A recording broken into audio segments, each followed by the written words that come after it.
Krásny dobrý deň, vítam vás pri ďalšom diele, presne 6. dieli Umenie presvedčiť. Moje meno je Aneta Palušová, som profesionálny coach a mentor predaja a do svojho podcastu Umenie presvedčiť si vždy pozývam zaujímavých ľudí, zaujímavých podnikateľov a podnikateľky, zatiaľ to boli teda ženy. A dnes som sa rozhodla a vybrala som si jednu moju známu, s ktorou sa už poznáme takých 5 rokov, myslím. A volá sa Peťa Vicková a je to úspešná mentorka, copywriterka. Ale čo to ja hovorím, ona sa vám určite sama najlepšie predstaví. Tak poď Peti, poď sa nám predstaviť, čomu sa venuješ. Ahoj, všichni vás zdravím. Já jsem copywriterka a zaměřuju se hlavně na prodejní texty do kampaní, funnelů, obsahové strategie a především na e-mailing, který je takovou stálicí v prodeji a takovým nástrojem, na který se vlastně můžeme vždycky spolehnout. A taky jsem založila copywritingovou agenturu Essenci. Tak, poď nám to trošku rozviesť. Čomu sa teda tak najradšej venuješ a viac o tom projekte o Essenci? Já se v podstatě teď už nejradši věnuju revizím textů po mých copywriterkách. To je taková třešnička na dortu. Po tom, co jsem vlastně roky psala sama za sebe a neměla jsem v podstatě k sobě žádné druhé oči. Ty druhé oči jsem vždycky nahrazovala časem, že jsem si rozkládala ty texty, protože každý dobrý text vzniká většinou v nějaké kooperaci, takže vždycky ten text, který já napíšu, tak chci, aby si klient přečetl a případně dal k němu zpětnou vazbu. A aby ty texty byly co nejlepší, tak ideálně ještě před odevzdáním klientovi právě by měl přijít někdo s čerstvýma očima a kouknout se na ty texty. Takže v podstatě o tom je i celá agentura, proč to vzniklo. Právě aby jsme zkrátili čas, kdy dodáváme klientovi nějaký text a zároveň, aby byl co nejvíce kvalitní. Takže vlastne, čo je takou tvojou hlavnou myšlienkou alebo takým proč? No, Essenci vznikla právě hlavně z téhle potřeby mojí, ale zároveň i jsem chtěla získat víc dat, protože jako jeden copywriter jsem mohla buď pracovat na vícero jednorázových projektech, nebo si vzít jen pár dlouhodobých klientů. A to znamená, že mám omezený počet dat, ze kterých potom můžu čerpat. A tím, že jsem vlastně šla do šířky, tak máme daleko víc dat. To znamená, víme, jaké e-maily fungují, kdy fungují, jakému klientovi ano, jakému ne, například, nebo to samé v prodejích, v prodejních stránkách, ve funnelech. Takže díky tomu zase můžeme dodat ještě o něco lepší ty texty.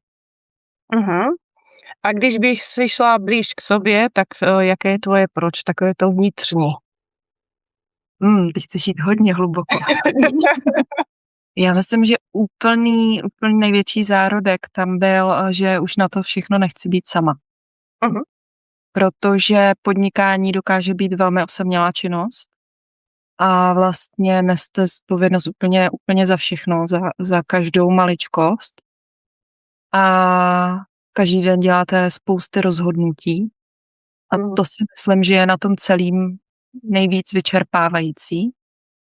A tím, že vlastně delegujete, což já vlastně taky deleguju nějaké části toho procesu vzniku těch textů, tak se mi ohromně ulevilo. Takže to bylo takové moje proč a hlavně já jsem vlastně stála před 2 možnostmi, buď úplně přestat psát, přestat tvořit a odejít od toho, protože jsem se tam cítila vyhořela, protože každý den sednout a vymyslet něco kreativního, jako jo, jde to, ale po určitý době potřebujete změnu nebo si dát další odpočinek.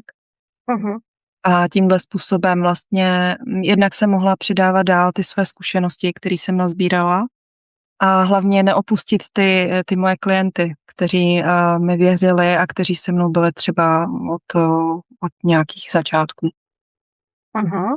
Peti, teraz vlastne ty si rozprávala o Essencii, že ste potrebovali teda získavať viac data, že si chcela mať ako keby taký prehľad a rôznorodosť vlastne medzi tými klientmi.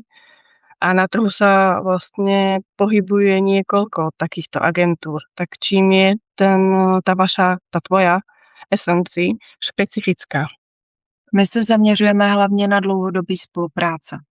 To znamená, aby jsme hodně ulevili klientovi a převzali za něj co nejvíc právě tady z těch textů, tak se zaměřujeme na tonalitu, aby vlastně ty klienti nepoznali, že to za něj píše někdo druhý. To je jedna věc. A druhá věc, když s tím klientem takhle dlouhodobě spolupracujeme, tak jsme schopni neustále vylepšovat ten proces, ty texty a hlavně, a opět se vracím k datům, máme ty data, ze kterých můžeme čerpat. Když vlastně jdete do jednorázové spolupráce, tak on vám to třeba pomůže v rámci jednoho projektu, ale nevidíte tam potom některé souvislosti, co se děje na sociálních sítích, nespojíte si to s e-mailingem, nespojíte si to s webem a tak dál. A takhle my nad tím jakoby máme přehled a můžeme na to pružně reagovat. Takže to vnímám jako takovou největší odlišnost a vlastně s těmi klienty máme velmi úzké vztahy a je to takový, vždycky, když se s nima vidím jednou za čas, aby jsme si řekli co a jak, co nás dalšího čeká, tak ani mi nepřijde, že by to bylo, že mluvím s klientem, mně přijde, že prostě mluvím s někým, s kým se znám velmi dobře a je mi v tom moc fajn, takže taková jako přátelská agentura, když bych to měla říct. Uh-huh. A když si říkala o těch datech, tak kde je nejčastěji sdílíš?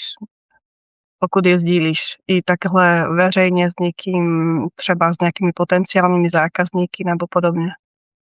Tak občas dělám webináře jednou za čas, kde mluvím právě hlavně o e-mailingu, protože tam vždycky se to vrací k tomu e-mailingu, i když třeba klient vyroste na sítích, tak stejně nakonec potřebuje tady tu nohu a nebo se nám to z těch sítí, když tam hodně vyroste, tak pak se třeba ten růst na chvíli zase zastaví a právě tam doplňujeme ten e-mailing. No a potom sdílím data na LinkedIn. Co z těch dat máš nejradši? Jakoby, co tě tak motivuje nebo tak jakoby naplňuje vždycky, když něco z toho zjistíš, objevíš? Nejzajímavější je sledovat, jak reagují ti potenciální klienti nebo prostě odběratelé třeba na jednotlivé předměty třeba nebo na jednotlivé sdílení v těch e-mailech a jak se to projevuje nebo neprojevuje právě na jejich nákupním chování. To znamená, jeden rok jsme třeba poslali jenom e-mail bez ničeho a měli jsme tam obrat nějakých 60 000. Druhý rok jsme tam přidali k tomu e-book a poměrně zajímavý systém, který teda vymyslela klientka. Týkalo se to kosmetiky, jakým způsobem vlastně pečovat o svou skincare rutinu. A najednou z toho jednoho e-mailu bylo 250 000. Takže tam vlastně sledujeme i to, co spouští to chování a potom to můžeme duplikovat. Když se podíváš na ten trh, jak se mění vlastně nastupující AI a různým agentům, tak předpokládáš nějaké změny i ty v tomhle roce pro svou agenturu? Určitě. Já jsem největší změny vnímala loni, kdy spousta klientů vlastně přestalo za náma chodit s takovýma jako základníma věcma, základníma textama. Ty jsou schopní si třeba sepsat sami, ale s čím za náma chodí, tak jsou potom strategické věci, protože si to vytvoří sami nějak, poradí se s AI, ale zjistí, že to třeba nefunguje tak, jak si představovali, že by to mohlo fungovat nebo mělo fungovat.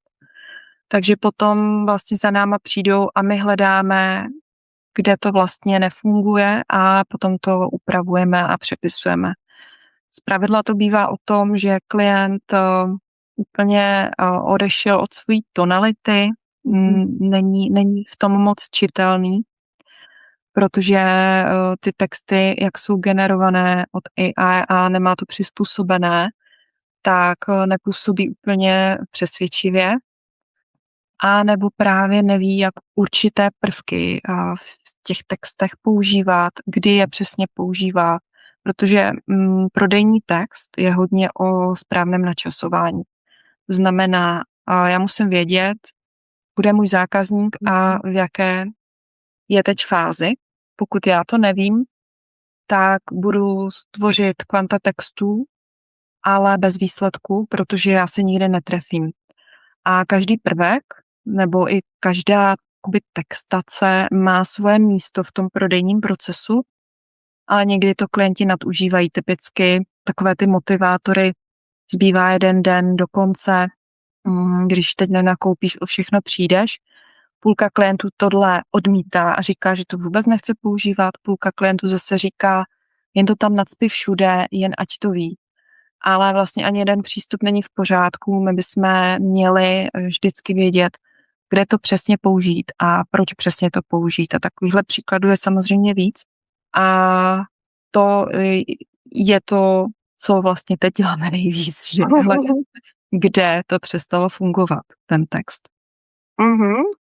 A keď sa pozrieš na tento rok, tak rezonuje s tebou nejaké klíčové slovo, ktoré by mohlo byť ako takové vizionářské? No, určitě. Já mám pro letošní rok slovo rozhodnost. A to si myslím, že bude pro nás všechny důležité, protože a vlastně to souvisí i hodně s AI, když budeme něco generovat nebo se rozhodovat, jestli do něčeho půjdeme nebo nepůjdeme, tak musíme ta rozhodnutí opravdu dělat dobře, rychle a hlavně si za nimi stát, to znamená jako nepochybovat. Protože díky AI se otevřely kvanta možností, co jak můžeme vlastně dělat. Ale je vždycky na nás si vybrat jednu tu cestu, jednu tu možnost a tý se držet, protože když budeme skákat mezi tím, tak nás to zbytečně jako zdrží a odvede od toho cíle. Takže rozhodně je to rozhodnost. A my sa teda vrátime. My sme v podcaste Umenie presvedčiť a mňa by zaujímalo, ako rozumieš výrazu umenie presvedčiť. Já to vnímám jako prodat někomu svou myšlenku, nebo prodat možná není to správné slovo, možná je to spíš nadchnout druhé pro svou myšlenku, pro svůj záměr. To je vlastně to přesvědčit, nadchnout. Co znamená pro tebe výraz přesvědčit někoho, když někoho chceš přesvědčit? Tak pro mě je to spíš otevření mysli druhého, to, že mu ukážu novou cestu a on uvidí, že to jde dělat třeba i jinak, než si myslel, že to jde dělat, a když to s ním ladí, tak vlastně do toho pak půjde. Co považuješ za svůj doterajší největší úspěch v životě a podnikání? Tak v podnikání je to asi teda založení té agentury, ale hlavně, že mám kolem sebe takový kruh lidí, kteří mi fandí, vrací se ke mně nebo k nám.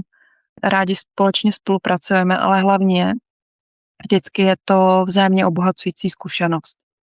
A v životě tak teď jsem v bodě, kdy mám už konečně pocit, že jsem tak nějak pochopila, kdo jsem a našla sama sebe a vlastně teď už dělám ty rozhodnutí pro sebe jako první, až pak se koukám na druhé. A to je za mě asi to největší, co jsem si mohla přát, protože pak se člověku žije daleko líp a svobodněji. A co pro tebe znamená prodej? Prodej je výměna energie a vlastně taková vzájemná pomoc. A Ja už som sa možno trochu aj na to pýtala, ale predsa len poďme to ešte jednou zesumarizovat. Co tě v tvém projektu nejvíc motivuje? Největší motivace je pro mě vždycky akce. Jo, že jdeme do té akce a že se nám něco, ať už povede nebo nepovede, vždycky je z toho nějaký výsledek. Uh-huh. A to samé platí i pro klienty. A samozřejmě vždycky nejlepší je, když se klientovi povede kampaň, když jsme schopni tu další kampaň ještě vylepšit a mít ještě lepší obrat. A u copywriterek je asi nejkrásnější pozorovat na nich to, když některá z nich překoná vlastně svůj nějaký vnitřní strach. Uh-huh. Pak se to projeví v lepších textech, protože my, jak podnikatelé, tak vlastně copywriteri, to je jedno. Prostě když něco tvoříme, tak jsme vždycky omezený těma našima strachama. Když je překonáme, tak jsme najednou schopní právě tam dávat nějaký jiný věci, ještě lepší možnosti hledat. A to bych řekla, že je na tom celý úplně nejvíc motivační, že je tam prostě ten růst, že neustále to můžeme dělat líp. Aha. A vždy takto na záver, už sa chýlime tak ku koncu, dávam 3 také citáty, ako ich vlastne vnímaš. A prvým z nich je: disciplína je zapamätanie si toho, čo chcete. David Campbell. Ten je hodně dobrý. Je to pro mě taková jako připomínka toho, kým chci být, když se mi zrovna nechce. Proč vlastně dělám to, co dělám. To je takový, to je pro mě ta disciplína. Uh-huh. Tak, druhý. Zručnosť je vytúžená nezávislosť. Autor neznámy. A tohle vnímám tak, že když mám nějakou dovednost, tak mám ji hodně dobře zvládnutou, tak vlastně odpadá ta nejistota, jestli něco dělám dobře nebo špatně. Já zkrátka vím, jak to dělám, protože tu dovednost ovládám. To znamená, že nejsem právě závislá na druhých, na jejich doporučeních, na jejich názorech, na jejich svolení. Uh-huh. A posledný. Buď budeš riadiť deň, alebo deň bude riadiť teba. Jim Rohn. No, tak tohle je věc, se kterou já jsem dlouho bojovala. A je to o tom, že buď vědomě rozhoduju já, čemu dám svůj čas, a nebo automaticky rozdám ostatním a přicházím o svůj směr. A je to hodně o tom naučit se říkat ne věcem, který vlastně mě nevedou k tomu mému cíli. Super. A keďže sme v takom motivačnom podcaste, tak mňa by zaujímalo, či máš ty sama pre seba, možno niekedy ho pozeráš aj spätne, nejaký inšpirujúci film. Já film úplně mě teď nenapadá, ale mám knihu, kterou jsem četla. Je to 5. díl knižní série Dvůr trnů a růží od Sarah Maas a je to o dívce, ženě Nesta se jmenuje, která si prošla velkými turbulencemi, byla bohatá, pak chudá, zažila válku, ztratila tak nějak sama sebe. A ta kniha vlastně, tenhle díl se věnuje tomu, jak ona hledá samu sebe, aby se neuzavírala před druhými, ale otevřela vlastně svoje srdce. A byla ta kniha hodně o disciplíně, která jí právě pomohla v tom přestat sama sebe ničit, ale jako srovnala ji. Že vlastně ty malé akční kroky, které dělala každý den, jí potom pomohly se dostat z nějakého traumatu, které si zažila a vlastně žít takový zdravější život. Tak to bylo hodně zajímavý vlastně o tom číst, jak každý den byl jiný, i ty myšlenky, jak se jí to měnilo v hlavě. No. A na škále od 1 do 10, ako veríš sama sebe? Tuhle otázku koučovací nemám rád. Jo, škály, no. 8 bych řekla. A prezradíš nám aj, čo to znamená, ta 8? Já bych řekla, že si věřím, ale ještě příliš často o sobě pochybuju.